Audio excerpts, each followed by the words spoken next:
back on. And I went to Morris Stoller, who was our CEO. He was, and I said, I don't think I'm happy being an agent. He said, I didn't think you would be. And just at that time, Ray Kurtzman left to go to CAA. So I stepped in and became head of business affairs for television. Going back to CAA, that came about in 1975. This was 70s. Ray didn't leave with them. Right, He right, went in right. How did that affect William Morris? Oh, that was a big problem. One of the reasons was as the shift came from New York to the coast, we had Larry Auerbach came out from New York, and Tony Ford came out to head up the TV literary department. Now, Roland Perkins had been scheduled to be the next person to head up television after Sammy Weisbord. But Larry had been there longer, and it was a problem. So Larry came out to be head, and that's all that Mike needed. Mike and Ronnie Meyer were dying to leave William Morris and establish their own. But they needed Roland to. Roland had the stature and the respect of people in the industry. He was really a lovely man. And with that, they convinced Roland to leave, and Mike Rosenfeld. So the 5 guys left. It was Mike Ovitz, who was the spearhead, Ron Meyer, Billy Haber, Mike Rosenfeld, and Roland. And they took one of the girls with them. And it was a shock to the company. We found out that they had applied for a loan. This is before they had left. And I guess Sam Weisbord called them into the office, and they admitted it, and they were out that day. And it took them a long time to build up because the clients they wanted to steal were signed clients of the Morris office, you know. So on the whole, I can't say that I blame them for leaving. Mike Ovitz is absolutely brilliant. Uh, he, when he was in the mailroom, he asked me if I would spend one lunch hour a week with him to go over all the guild agreements, all different kinds of network agreements and that. He wanted to learn. And for about 6 months, that's what we did. But he has an ego, you know, that won't quit. And he has, part of the problem is, I don't think he liked Norman Brokaw. And Norman, you know, was a star at our office. And Mike wanted to be on his own. He didn't want to be subordinate to anybody, but he learned, and he learned good. And of course, Roddy is a genius. He heads up Universal. Billy Haber, who I adored, is giving it all up and is doing Save the Children now. Roland and Mike Rosenfeld, I feel they treated shabbily. They bought first Mike out and then Roland out. And I think Roland was just too nice a guy. So, but yeah, it was a moment, not one that we, you know, couldn't handle. I guess I felt personally, I don't know whether you want to call it betrayal, but they didn't give me any clue to begin with. So when I hear with everybody else that they left, I think I was kind of hurt. Because I've been really close to these guys, to all of them. And I waited until I got a formal invitation before I went over to their offices. But it just was never the same. I guess I'm just calling me William Morris Blue. I guess that's it. Let's talk a little bit about your department. You became the head of business affairs Yeah, for for television. television. And I now I didn't like okay, expense accounts and doing this and doing that, a lot of the administrative work. And but I did it. Certainly helping to train uh, people was not a problem with me. In order to get our legal department to expand, I prevailed upon them to let me hire.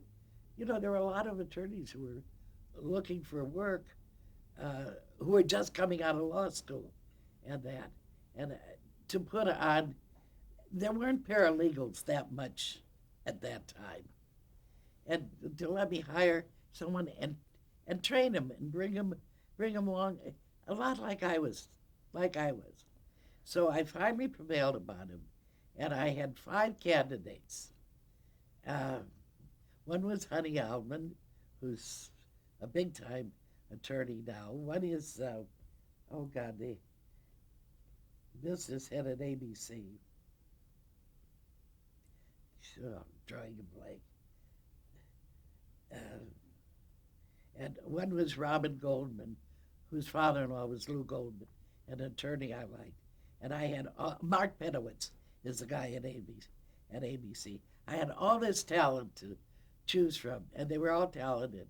And I picked Robin, and I was right because I knew she'd stay, and the others would learn and move on. She reminded me a lot of me, I guess. No, I was a bigger mouth than she was. So that's how I started to add to the business affairs department. And then it's just, uh, we have more attorneys now than we've ever had, and we need every one of them. We have two that are strictly in the music area, uh, and, a couple who do nothing but television, pictures rather, and then the rest of us do television. Uh, I think I'm getting near I don't know what else to talk about. Well, what shows did you work on in the 80s after In you the 80s, I don't. Did you work on Murphy Brown? Yeah, I worked on Murphy Brown.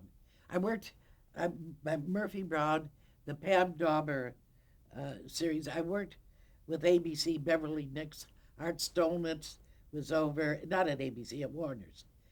Barry Meyer was at Warner's, and Art was head of business affairs there, uh, and Beverly Nix was there. So we went in and we negotiated with CBS.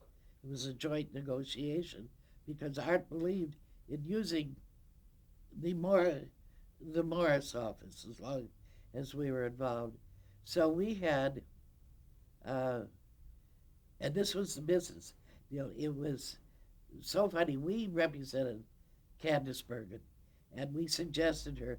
We represented Diane English, who was the creator of Murphy Brown, and we suggested her, and CBS couldn't see her. So do you know she went and auditioned, and she was just perfect for Murphy Brown. There was nobody, who was better. And then, like everything else, it was a hit, and we did go in to renegotiate her contract because she deserved it. And Diane deserved a better deal than she was getting, and we wanted to hit Warner's accounting practices.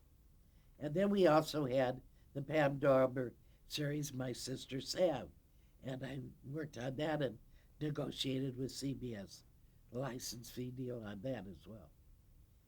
And I think I worked on. Were you there when her co-star Rebecca Schaefer was murdered? Yeah, yeah. That was a terrible, terrible shock to everybody. I think, surprisingly enough, I think I think that helped destroy the series. Not that it was that destroyed, but it,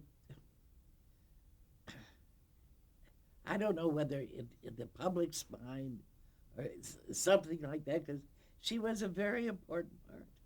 You know, she was a sister. And it was like a heart went out, a little bit. But God, what else? I worked on Linda Carter. Uh, uh, she was a client. I negotiated her CBS deal, and she and Lonnie did this detective thing in San Francisco that didn't work very well. Didn't last too long. Lonnie Anderson. Uh, and I try to think. This isn't the 80s or that long ago, but by this time, I was pulling back and letting others, you know, uh, get in and do the work. But the business, too, was changing because the independents were going at that time, and it was really because of financing. The independents couldn't cover production costs. So it was more with the studios, and the studios had their own business affairs department. Uh, and our whole business affair structure that I was used to, of really being the one who ran it, it changed. And I was being called on for advice, or how to solve this problem, or how to solve that problem, which I loved. But I didn't have to get my feet wet in the trenches like I had before that. I did break out in syndication with People's Court.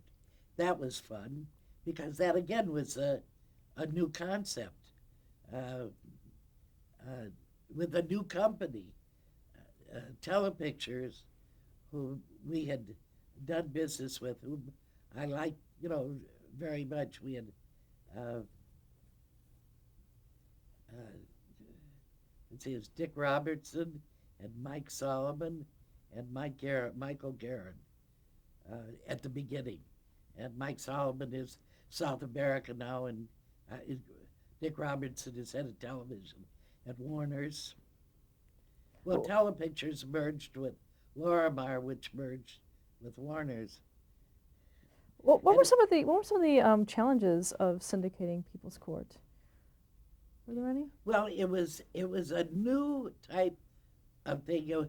We represented Stu Billett, and Stu wasn't the creator of People's Court, but he had the vision of how to do it. And the agent at the office was Steve Cottam. And he put them together with Ralph Edwards Productions. And, Ralph was a big man in the syndicated field. And then he had a relationship with KTLA. So he got KTLA to put up $50,000 in cash or equipment or studio space to finance the pilot of People's Court in exchange for a percentage of the budget. And it would be done there.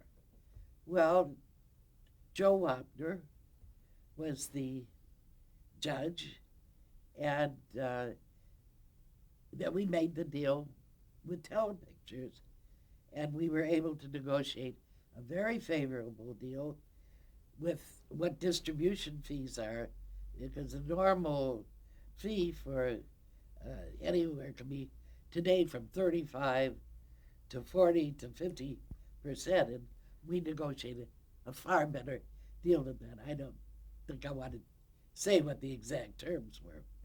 And it was interesting. And we had all kinds of safety things of being able to pull out. We had dates by which sales figures had to be met to know that we were going forward. It was really kind of complicated, but it was fun. It was different. And of course, it turned out to be wonderful. And I remember the first NATB I went to was at was in Vegas, and Telepictures had a party, and it was very small. There may be 40 or 50 people there, and Judge Wapner and I jitterbugged. I could still dance, and he was great. And I kept going to NATB because I knew a lot about distribution, and I made deals with MCA. I knew all the distributors, in town, and we, uh, uh, and they all had booths there. But it got bigger and bigger. I think the last Telepictures party I went to, there were 500 people there. But I was in at the beginning, and that was what was fun. And I can't walk the floor anymore. The last one I went to was 1998, because that was William Morris's 100th birthday party. We'd been established for 100 years, and I wanted to be at that convention. And Paul Brownstein was there. He stopped by to say hello too. That was a nice party. We sponsored the cocktail party at the beginning for all the people there. Well, one other show that you were on the ground floor of, in a way, was The Cosby Show. Oh yeah, that Larry and Marcy Carsey had a great relationship from Marcy being at ABC. And when she left ABC, she had some commitments. That was part of her package deal. In the meantime, we knew that Cosby was ready to do another series and had an idea of the series that he wanted to do. So Norman was Cosby's agent. Larry was really Marcy's agent. And we put the two of them together. I think we had done Madeline. The Madeline Kahn series would only lasted 13 before Larry had done that. So anyway, Marcy had to go to ABC, and the head of programming at ABC, I think it was Lou Rudolph, said situation comedies are dead and past. But Larry had in his back pocket the commitment from ABC to put the show on the air. So we wanted ABC to pass. So I helped negotiate Bill's deal with Carsey Werner. I really didn't have to get in to the deal with NBC. I was really representing Bill. And his deal. So, and of course, Bill wanted to do a family show. And his idea was where the father and the mother both worked, and they had the kids, a lot of which, are Bill's experience. Here he has 4 daughters and 1 son. And, Fat Albert, this is Bill Cosby. So he was going to be a limousine driver. I think it was Marcy who talked him into being a doctor and having Phyllis be a lawyer. And it just was so successful because it wasn't a black show. It was a family show. It was just as much a family as the Danny Thomas show, the Andy Griffith show. These were real people in real situations that happened to people with the kids. Norman had found Malcolm Jamal Warner and thought he would be great as Cosby's son. And Bill didn't quite see it until they did the audition tape, the one scene where Theo wants, he can get a job at a gas station for $400 a week. And he wants to drop out of school and they have the monopoly money. So he gives him $400 a week. He says, now you want to eat, you want to rent, you want to do that. And he's still left with money. And the last one is, and do you want a girlfriend? And with that, Theo says he's going to stay in school. The 400 a week isn't going to go that far. Well, that just sold Bill. And of course, the rest is history. That has been the most successful show, I think even more than All in the Family and Lucy. It is around the world. It has sold. And the money it's made is just unbelievable. And Bill has given a lot of it away. He's given it to Temple University, to various charities. And of course, the terrible thing is that his son Ennis was killed, the one boy in the family. He had the flat tire on the freeway, and that was tragic. But that whole show, Brandon Tartikoff? bought the show. He was at NBC. That turned NBC around. That made it the #1 network at that time, all because of one show. How was Bill Cosby to work with as a client? He's a doll. He really is. He's very easygoing, and that his wife, she's got a good business head on her shoulders, and she looks out for him a lot because I think he'd give you the shirt off his back, Would she often be in meetings with you? No, always. I never saw her in a meeting. Actually, most of my things with Bill were over the phone, except at the various conventions. So we'd get together and I talk to him quite often, but most of it's over the phone now. I'd like to ask you a little bit about the craft of working in business affairs. And my first question is, could you give us a kind of an overview of the packaging of a show? How does that work? The packaging of a show is you bring talent and writers together. That's the start, the germ of the idea. Who best, or you have a piece of talent and an actress or an actor, and what writers, not only writers you represent, but writers in the industry, do you feel have the personality or the creativity that would fit best with this piece of talent? Or you have the script come in, or a writer with an idea, or a producer with an idea, and now you go find the piece of talent to mesh with that.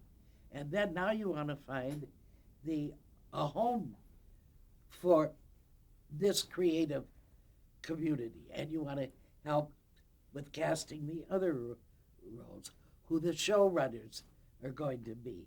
And, we represent a lot of talent, and there isn't a day goes by that someone's looking for something, and who have we got, and who can we suggest, and it goes from commercials to legitimate stage productions to television to motion pictures. It's the same thing. And creatively, the agents can be very creative and say, let's put this, we'll add all the elements to this cake, the flour, the sugar, the spice, and see what we can come up with to put in the oven. And it's a simplistic way of saying it, but that's about what all the agencies do. It's not just William Morris. And how is an agency compensated for that? We get, on its clients, it gets 10%. Uh, I I was in the field day of Agents Commission on the shows. We used to get 10% of the license fee. When it came to helping finance, we said, okay, we'll we'll take 5% of the license fee up front, and we'll defer 5%, the other 5% payable out of profits. When you get your production costs and everything back, then you pay us the balance of our commission. And we had a client named John Rich, a great director, and we had a show, and John said, you know, if I bust my butt to save production costs and all the money goes to you for your deferment, and Morris said, I was in the meeting, you're right. We'll take our deferment out of 50% of the profits. And that's what we did. And for years, up until fairly recently, the William Morris Commission was 10%, 5% current, 5% deferred out of 50% of the profits. And on the back end, which is the syndication sales, we took 5% of the gross. We used to take 10% of modified gross, which was gross less distribution fees, prints, and advertising. But we went to 5% because it gave, most of the time, it gave the clients an additional percentage or a little more money, and it was easier to figure 5%, and that's what we get. And in certain other areas where I do it all, and we get 10%, you know. But now the business has changed so, and the other agencies came in, and we bought the Arnold Rifkin agency with Rich Rosenberg and musicians. What the hell was the name of it? Triad.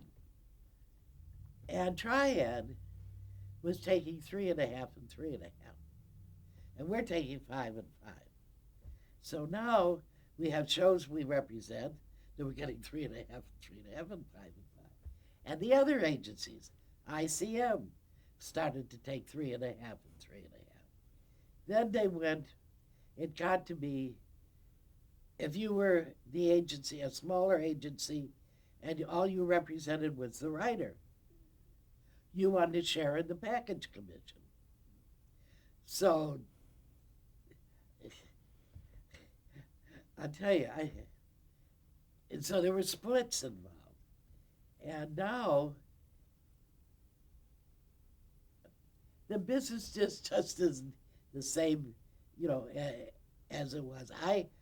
I'm still operating on my shows earn money, you know, the old shows, but the new ones, they have different formulas. I think it's a mistake, but I can't find City Hall. Is there a benefit in packaging a show where all of the talent and writers and producers are William Morris clients? It's a benefit for them, because if we package the show and get a commission on the sales price, we don't commission the individual client. And sometimes the money that the individual client makes is more. If we have 3 or 4 clients in a show, we could end up making a lot more than our package commission. But this way, it's to their benefit. What if the show loses money? If it loses money, the client still gets paid their money, and if the show loses money, the first thing the producer will come back and start crying and saying, I need a break here and there. And it used to be, if a client took a bath, even Viacom had a show where they only did 13, and we refunded our entire commission to them.